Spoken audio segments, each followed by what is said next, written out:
और इस बीच एक बड़ी खबर आ रही है, जल्दी से आपको बिग स्क्रीन पर दिखाते हैं। ईरान का यूएस और इजराइल के रडार को नष्ट करने का दावा है। बता दें आपको कि इजराइल के रडार को नष्ट कर दिया है ईरान ने। यूएस इजराइल के 7 नए आधुनिक रडार जो है वो नष्ट किए हैं। ये दावा किया जा रहा है ईरान की तरफ से, यानी कि जंग में अमेरिका को बहुत जबरदस्त तरीके से नुकसान हुआ है, ये इस वक्त जानकारी मिल रही है। ईरान का दावा है यूएस इजराइल के 200 ठिकानों पर ईरान ने हमला किया है, ये इस वक्त दावा किया जा रहा है ईरान की तरफ से। यानी कहीं ना कहीं अमेरिका और इजराइल को बहुत जबरदस्त नुकसान है इस जंग की वजह से।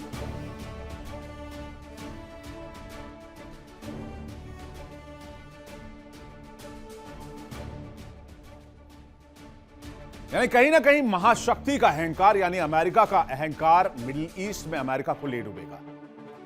ट्रंप और नेतन्याहू ने सोचा था कि 24 से 48 घंटे से ज्यादा का मामला नहीं होगा, खामनेई को खत्म करेंगे, ईरान जश्न मनाएगा और तेहरान अमेरिका के कंट्रोल में आ जाएगा। लेकिन पासा पलट गया। तेहरान की सड़कों पर खुशियां नहीं बल्कि इंतकाम की आग है और गुस्से का वो समंदर है जो ट्रंप और नेतन्याहू को डुबो देगा। पूरा ईरान एक हो चुका है। सवाल यह है, संयुक्त राष्ट्र की खामोशी के बीच अमेरिका को यह हक किसने दिया कि वो मानवाधिकारों का जनाजा निकाले और सुपर पावर कहलाए? ट्रंप की तबाही और ईरान की अंगड़ाई पर एक्सक्लूसिव रिपोर्ट आपको दिखाते हैं।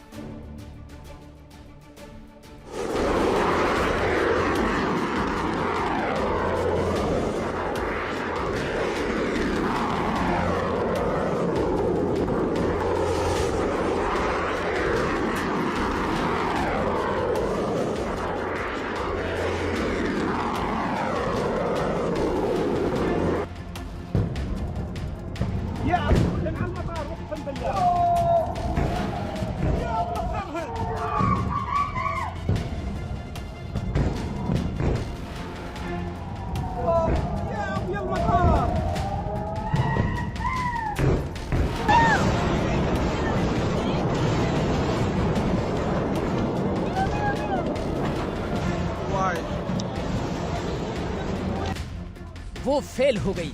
ट्रंप ने सोचा था कि खामनेई की मौत पर ईरान में दिवाली बनेगी, लेकिन वहां मातम इंतकाम की आग में बदल गया।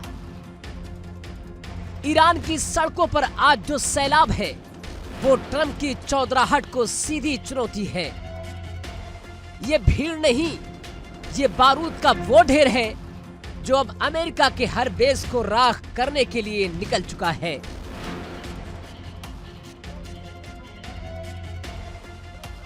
ट्रंप का दांव औधे मुंह गिर चुका है। क्या इसे ही डेमोक्रेसी कहते हैं ट्रंप?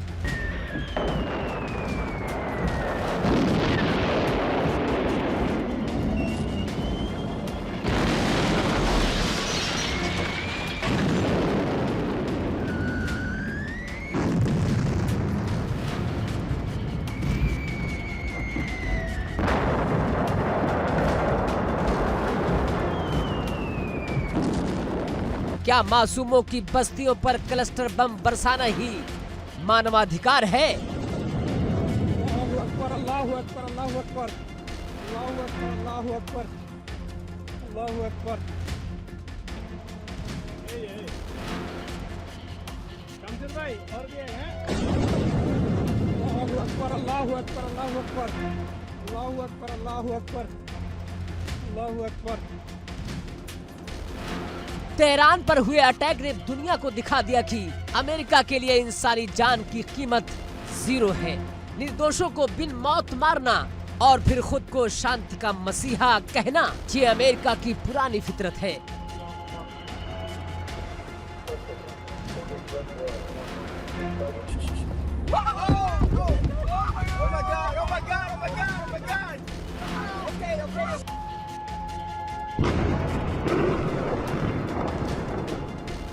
आज मिडिल ईस्ट में मानवाधिकार का जनाजा निकल रहा है और वाशिंगटन में बैठकर सुपर पावर होने का जश्न मनाया जा रहा है। दुनिया हैरान है कि संयुक्त राष्ट्र की जुबान पर ताला क्यों लगा है। जब अमेरिका इस तरह की गुंडई करता है तो ये संस्था बौनी क्यों हो जाती है। मिडिल ईस्ट को ज्वालामुखी की भट्टी बनाकर ट्रम्प क्या हासिल करना चाहता है।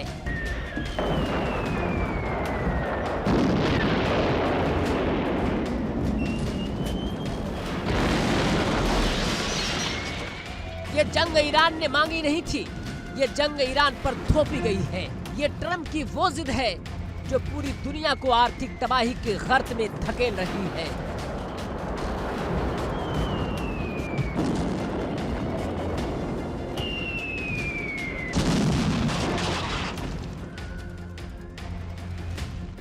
बिना किसी औचित्य के एक संप्रभु राष्ट्र पर हमला करना क्या गुंडागर्दी नहीं तो और क्या है। फिलहाल ट्रम्प सुन ले, ईरान झुकेगा नहीं। ये वो कौम है जो आखिरी सांस तक लड़ना जानती है। इतिहास गवाह है कि थोपी गई जंग का अंजाम सिर्फ बर्बादी होता है। अगर अमेरिका ने मिडिल ईस्ट को राख करने की ठानी है तो ईरान ने भी कसम खा ली है कि वो अमेरिकी साम्राज्यवाद को इसी खाड़ी में दफन कर ही दम लेगा। यानी अब समझौता नहीं होगा, अब सिर्फ विध्वंस होगा। क्योंकि जब सम्मान की बात आती है तो ईरान मौत को गले लगाना बेहतर समझता है। इतिहास का सबसे काला अध्याय लिखा जा रहा है। सीधा सवाल है, क्या जो अमेरिका की हाँ में हाँ नहीं मिलाएगा उस पर बारूद की बारिश होगी? क्या लोकतंत्र का नकाब ओढ़कर ट्रम्प दुनिया पर अपनी जंगी सनक थोप रहे हैं? ईरान को मलबे में तब्दील कर देना, बस्तियों को शमशान बना देना, क्या यही सुपर पावर की परिभाषा है? याद रहे, जब इतिहास के पन्ने पलटे जाएंगे तो ट्रम्प का नाम किसी शांति दूत के रूप में नहीं बल्कि एक ऐसे क्रूर तानाशाह के रूप में दर्ज होगा जिसने अपनी चौधराहट के लिए हंसती खेलती दुनिया को ज्वालामुखी की भट्टी में झोंक दिया। ये जंग नहीं है, ये जंग थोपी गई है। और याद रखिएगा, जबरदस्ती थोपी गई जंगों का अंत अक्सर साम्राज्य के पतन से होता है। आज मानवाधिकार का जनाजा निकल रहा है और ट्रम्प व्हाइट हाउस में बैठकर तबाही की स्क्रिप्ट लिख रहे हैं।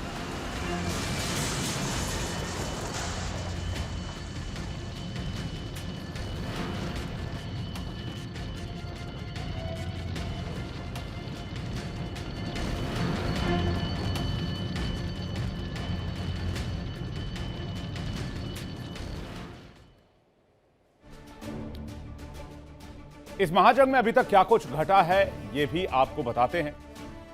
इसके आंकड़े जो सामने आए हैं, ईरान का दावा है कि यूएस इजराइल में 500 से ज्यादा मिसाइल दागे हैं, 200 से ज्यादा हथियारों का इस्तेमाल किया, 2000 से ज्यादा ड्रोन्स का इस्तेमाल किया गया। ड्रोन ईरान कह रहा है कि 2000 से ज्यादा, यूएस इजराइल 300 से ज्यादा ड्रोन्स का इस्तेमाल अभी तक कर चुके हैं। एयर स्ट्राइक ईरान ने 700 से ज्यादा किए, यूएस इजराइल ने 1600 से ज्यादा एयर स्ट्राइक किए। ईरान ने 800 से ज्यादा बमों का इस्तेमाल किया, इजराइल ने 5000 से ज्यादा, यूएस इजराइल ने अभी तक बमों का इस्तेमाल किया है। मिसाइल लॉन्चर्स जो हैं वो 300 का इस्तेमाल किया है अमेरिका ने, जबकि अभी तक ईरान की तरफ से किसी ऐसे मिसाइल लॉन्चर के नष्ट होने का दावा नहीं किया गया है।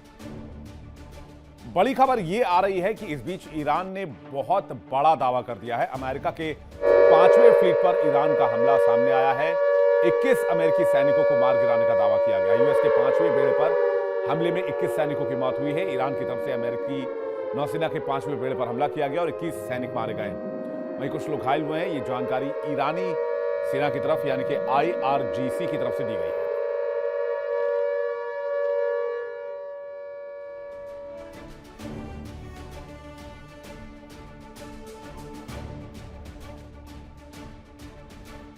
ईरान, अमेरिका और इजराइल के बीच चल रही भीषण युद्ध 9वें दिन में जा चुकी है।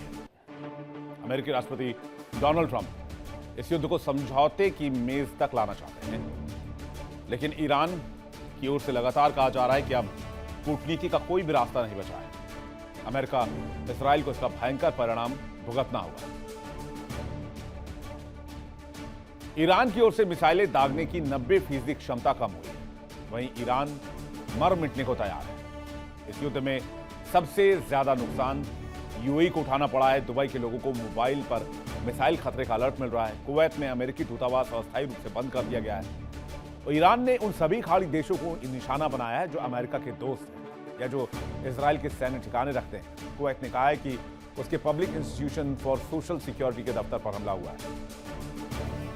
इसी हमले से दफ्तर की मुख्य इमारत को नुकसान हुआ है।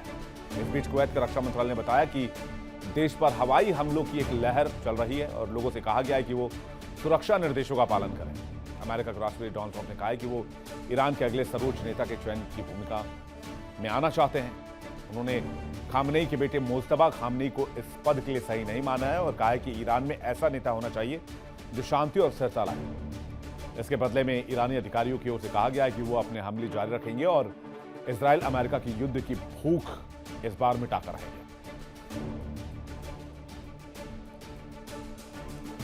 देखिए इंडिया डेली 24/7 अब आपके स्मार्ट टीवी पर।